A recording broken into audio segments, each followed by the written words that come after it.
Ghana adishimama chodian pabasa kwami ya de modono kantin kase ade ayo waye de dada woye no ebiem wama yani krocha mansa ahu adechensoroma aseda enka ni din wabra Yesu Kristo wawu a ene dan so wasori yi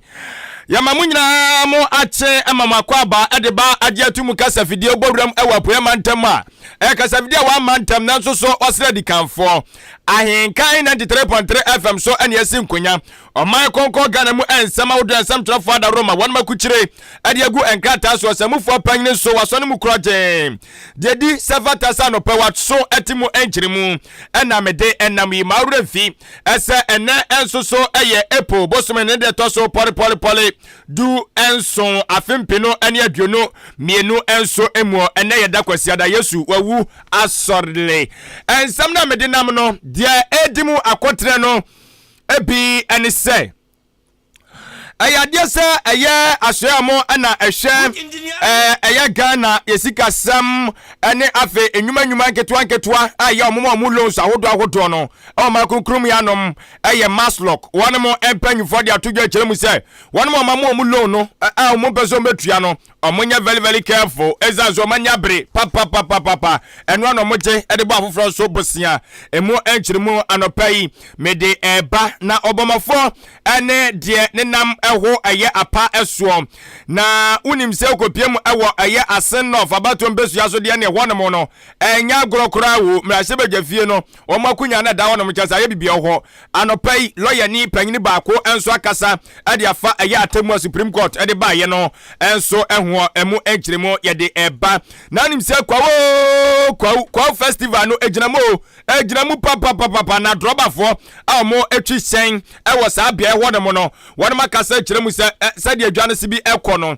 enya grogoso ni twem papa anopai yebedimu enso enkomo yedimu betwa asuo akọ oye obi eman eso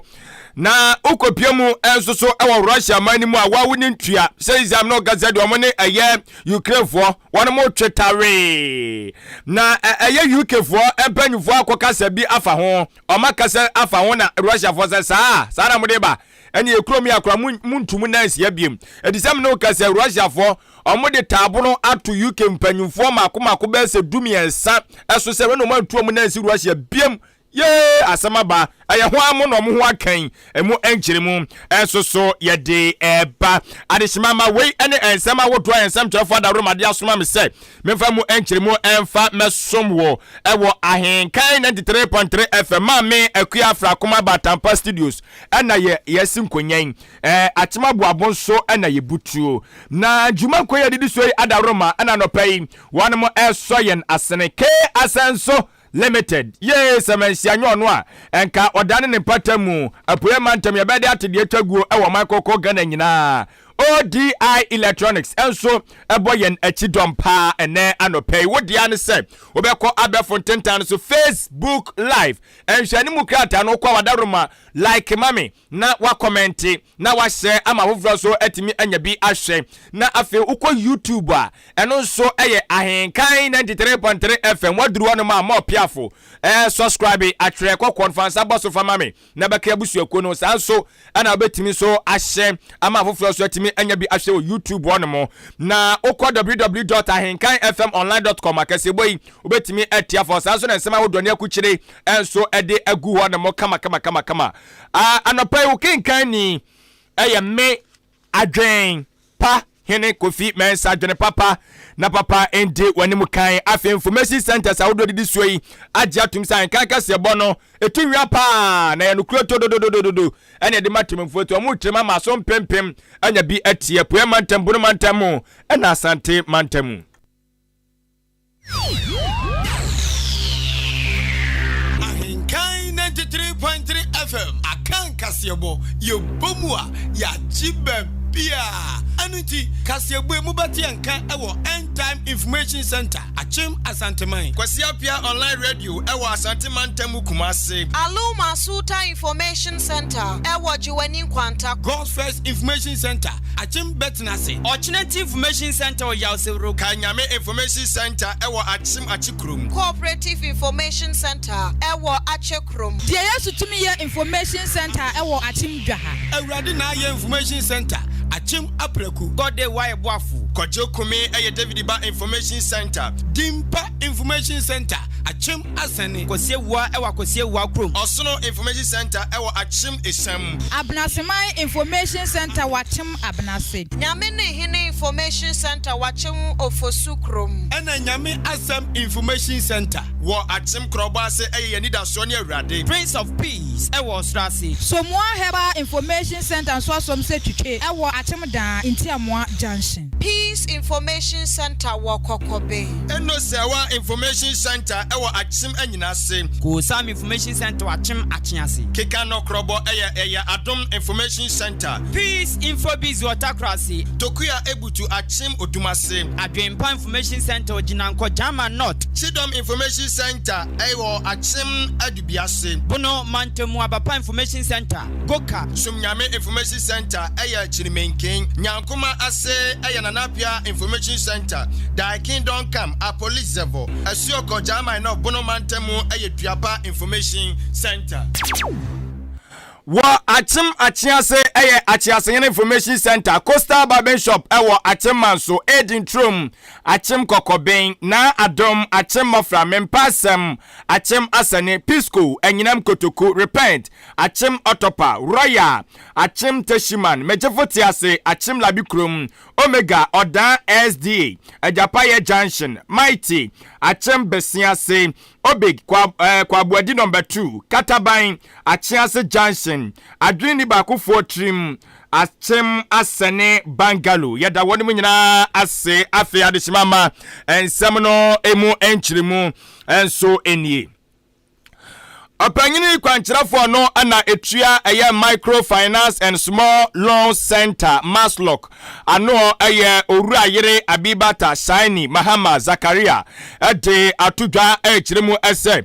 spempiam no ekase de wabra ye pa no se wono enkowe sa so yi so no ene okoye sebisem brady asonfa nkoye edidie onom ene enanko a ene one na pamfo yede onom eka ne ho ebu adwuma wadra chese enya de ketu akura wo mani abre papa sadia beya eye Maslock no ehon so betimi afa ne ntoma pa afra wo chese dwumadi omudia ene se agya se kobasa torencham eto enkrofo bi anase obi biara ene omu betutumi America ntanta na Jessica kakra omu so wono omatimi da koso enipa no asene na wo chese eye bosia ene ye omu ede emma enye se ebia de mawa yeso o ye de amawe eye osa akwa dabi wo se ye de mawa oso de ye adwuma na agya so timi etua no kakra sa de mawo ne mo na nso osimpempi no omo de sa sika ko sonkrofo bi no asene a eya na wonom empeso omo ebetua sika no asama omo ebiem na wochese no eya de ba kwa sisiam no kasa de obepie mu ewo Maslock wonom aso ye wonom a chese emo omadwuma no aye bibia wonom aye den de ama omo pa sanse sa sika yi ana se utua se obi so eka yesde kwakoso sa nipa kro no so asene na wowaje a wo mpese obetua na ebe den na omatimi akwakoso afofro so asene eno enti wasere e de ato Ghana fo nyina anim se Maslock for one bosien anaso mulo no se ebia babedu nchen na wawunim se o ye ma ebre sei na wose wudi tua na se bre na so a wosra oni die mu wose wudu tumirika na wosade kwoto ba bia wo fa no se de be ya wo kire bi no se empo se enyu obi kura na no beka anase wo kura se ka wonim atimi asa abaye wo emwa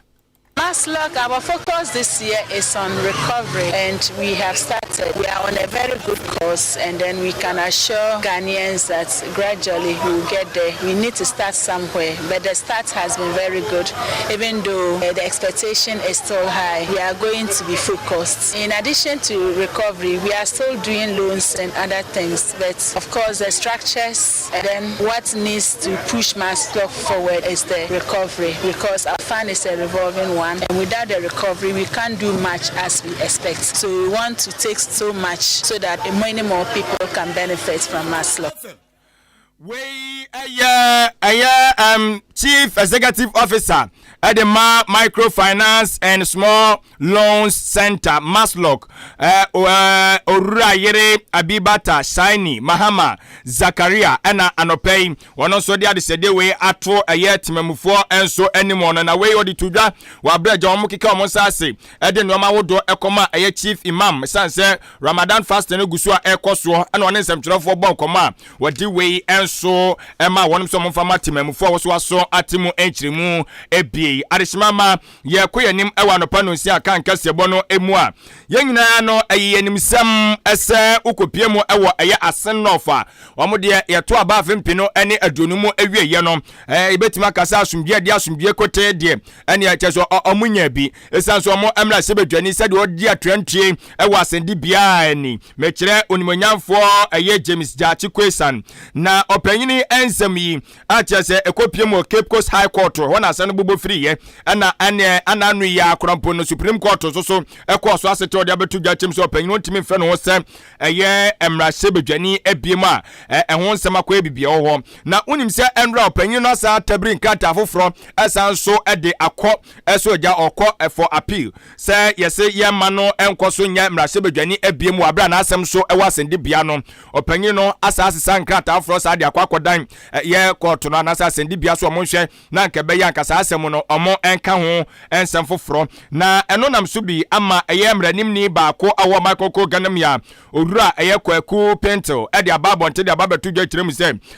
wei ushema ayo ni monyamfo James Jachi Kwesan ono a na aye amade atuni sisi ayi atuna wono so gye ne ho NGM wasi esanse Cape Coast High Court ebusa no se nkonko fan krata bi ene nuoma hodo bi emfamra na so panyin no ede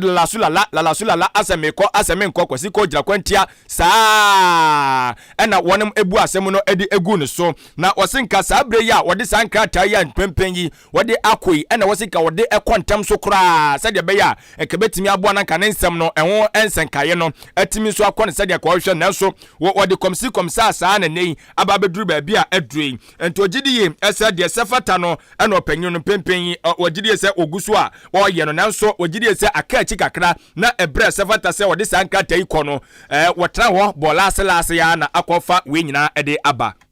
As a matter of law, the filing of application for stay does not operate as a stay. If the court has made an order, the order ought to be obeyed. And indeed, if you have filed an application for stay of execution of that order, the court ought to rule. You cannot take a license from the pendency of an application for stay as itself a stay of the order to enable you do things in direct disobedience of the order. So that's how complicated this matter is. The issue for the court to determine, you would have gone ahead to implement it. Every time that you file for stay of execution, the order from which was seeking the relief is naturally or automatically stay. The mere fact that you disagree with an order, even if you have applied for stay, does not give you the you must still ensure compliance. There is absolutely nothing. So indeed, and what was really happening was the fact that by resort to filing of all kinds of processes, the applicant, I'm talking about the Honorable Kwesan, was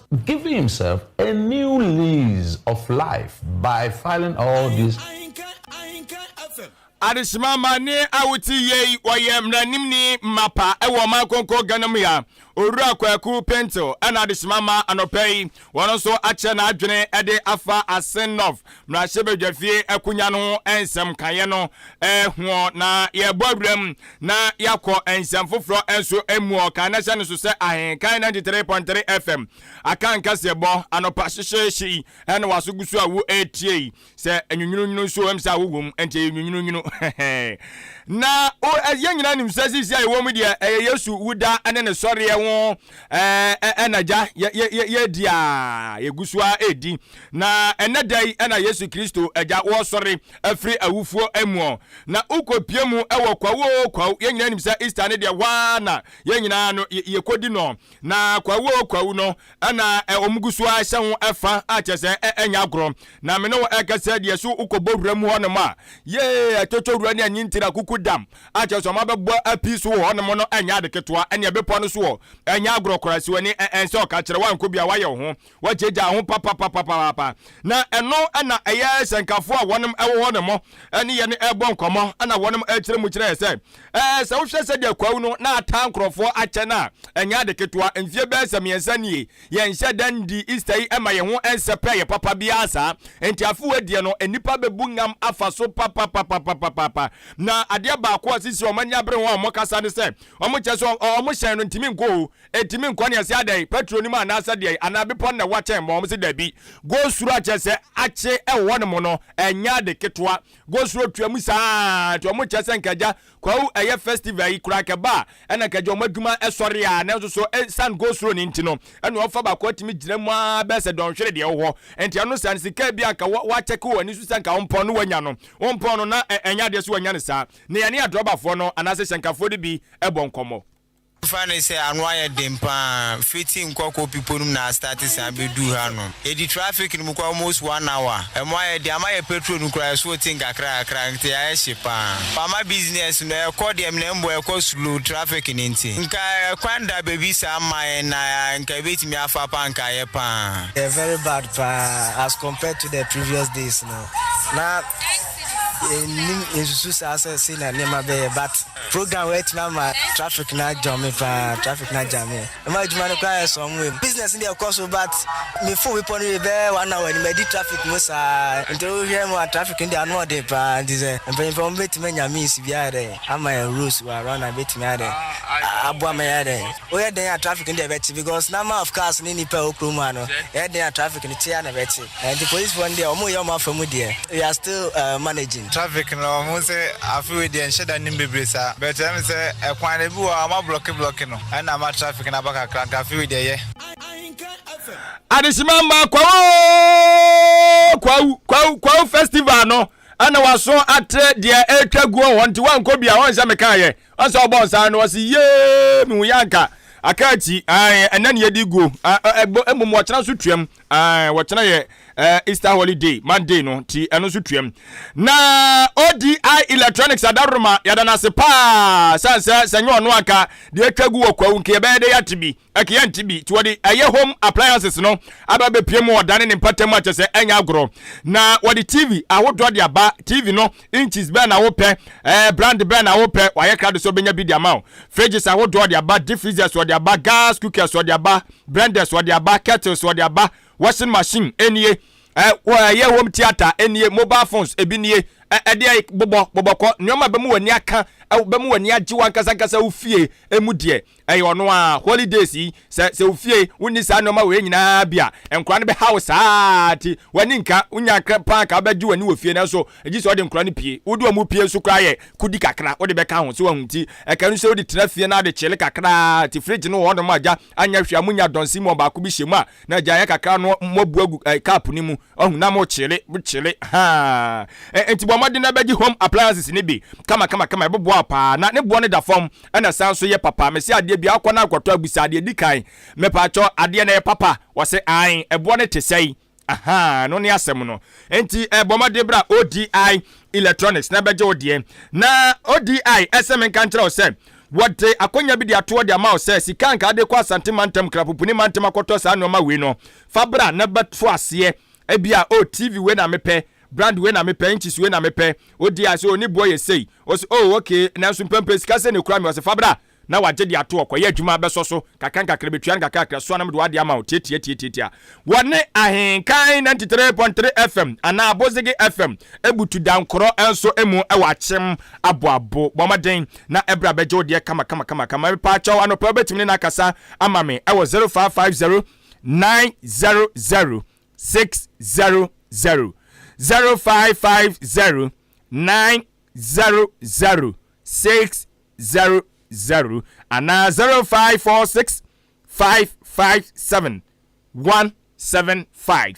0546 557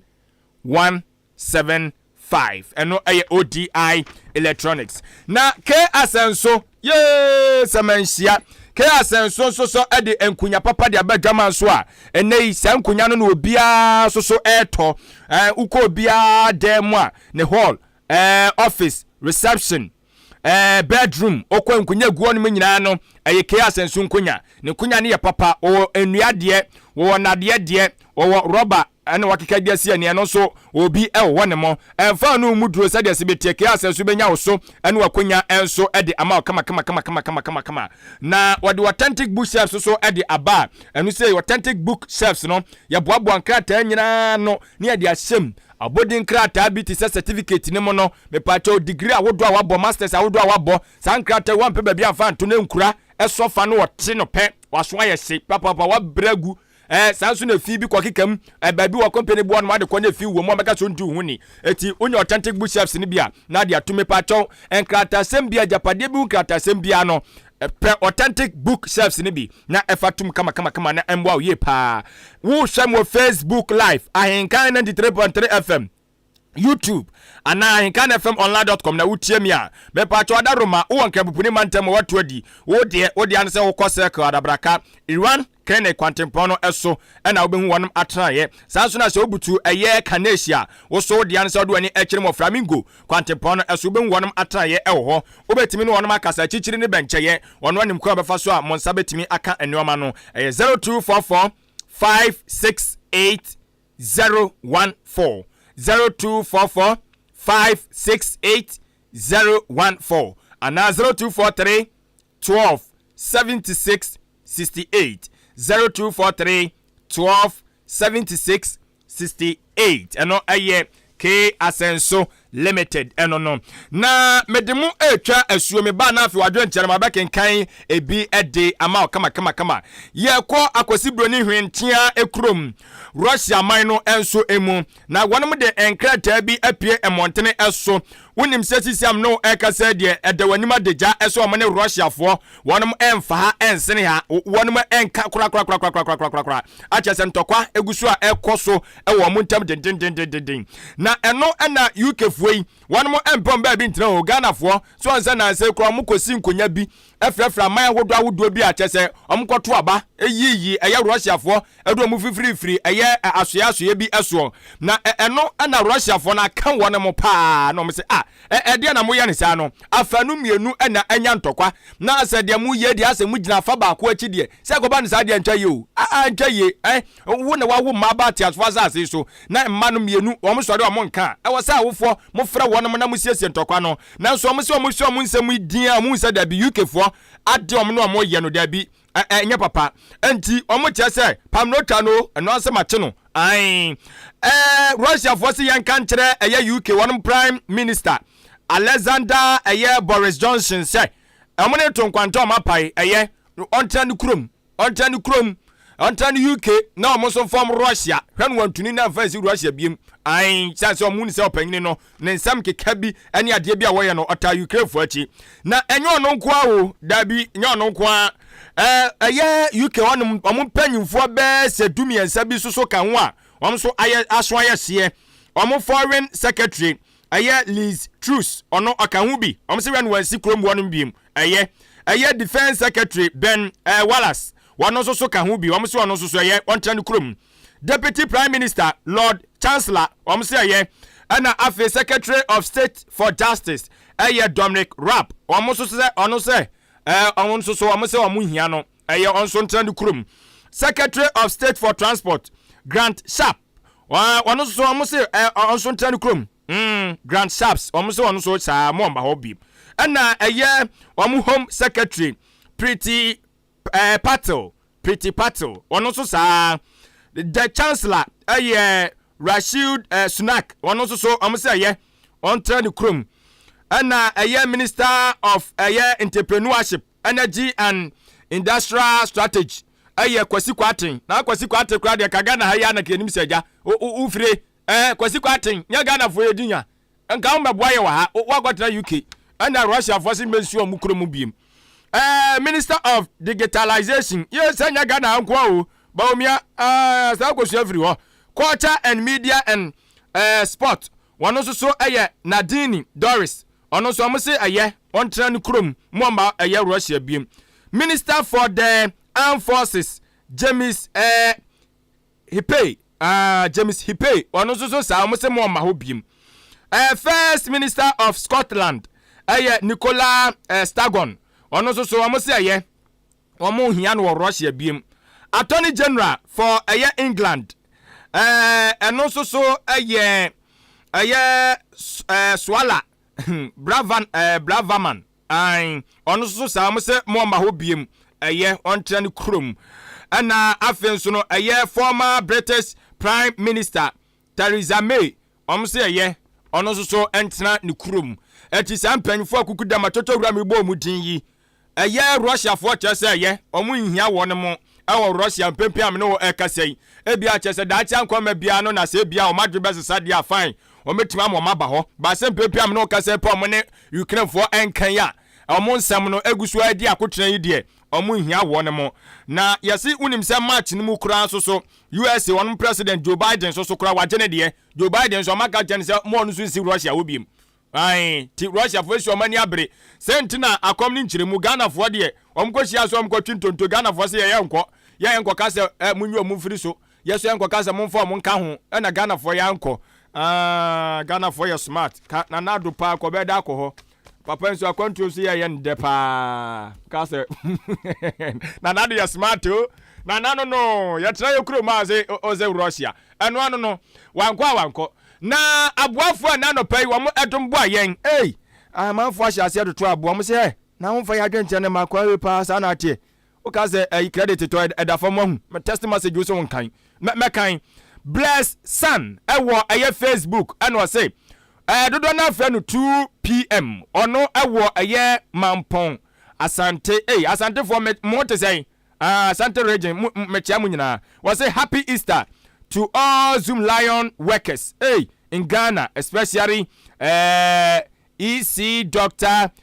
Joseph Siam Japan. One day open you try one munyina no executive director no yate 2 pm yada sibebre any ano pay o message awde baye abedina go nana asare enso ni o se ahenkan wasinya mianim no kroni mo ye adwumaden power poemantam anya gro ene o makonko Ghana mu ya na nyakopo chira mo papa me hwe mo live ewo Australia sa na Australia for want to say na mo de amade na ba ana wachia ne maame ne maame ene busuafo nyina wo mo ewo achem dwenase ewo ha hu dwenase sa uye nyina firi achem a na wo de wo adwane eje ye wo ha hu abedna go sa ne ye no bra ne besere fie afew enti achem dwenase fo nyina no modoba eso wo chia mu nyina abedna go nana asare wo Australia yate na nana akua moaboaten aka Levi is good Ablekuma Central say special birthday very special birthday enko Emma Queen Esther awono ewo Accra Technical University yate ya chia ne diama na university no wanwie ne payo anwie paye na ewenso Bedman Asari we say hello Ahenkan FM fo nyina me mamacho ni ajeso wa ha ana osimidi no eno anu abono Asari Bedman na we say ono owo achimoda happy new year enkoma ye nyina na nyankopon ma ye kwatentene na oma ya hoden pa papa we ni abru we wie no de na yato we say ne birthday no yesi ne Christmas gift na se bro nyane de ye dia wie Bedman we ye dia Christmas na wie we hunu a ye wo Easter mu so ka ade bo akora ana we so Braco Alest ana wono so eso se achim so aduro dodo na friend fanboy wo se ono so wo ma ye nyina adwuma pa ayebo na nyakopon hira ye nyina na onya ye kase nyame enhira ye pa na wo se mention my name because boys are watching yo matima botin fanboy ewo achim so aduro se me money din na manfo tie nya de keto a emo why de na Eddie Brown Jr. esu ni o wo se edidam ewo Adwenepa Information Center ewo Ginanko German North bono mantema ya ka omkase ebu aso ya ne yakoro no abedna go ya dance pa nyame hira bebre mo amafo gusu anom de ba George osenso de atumisi ya o se happy Easter enkoma mu nyina mo ni adwuma mabo George osei apia J Italy and was say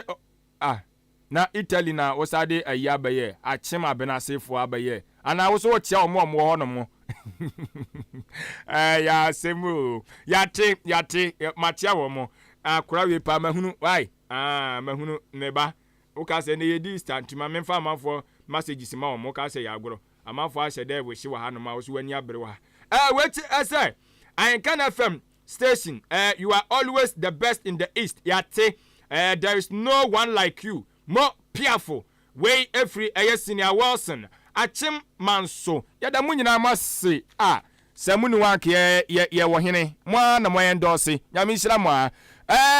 we ye taxi driver ye fra Isaac taxi driver ye fra Isaac ye kwabra Akim asubuade hye se ye ma happy Easter mo waya de ayesa na no pay anope no ne twa krisi wa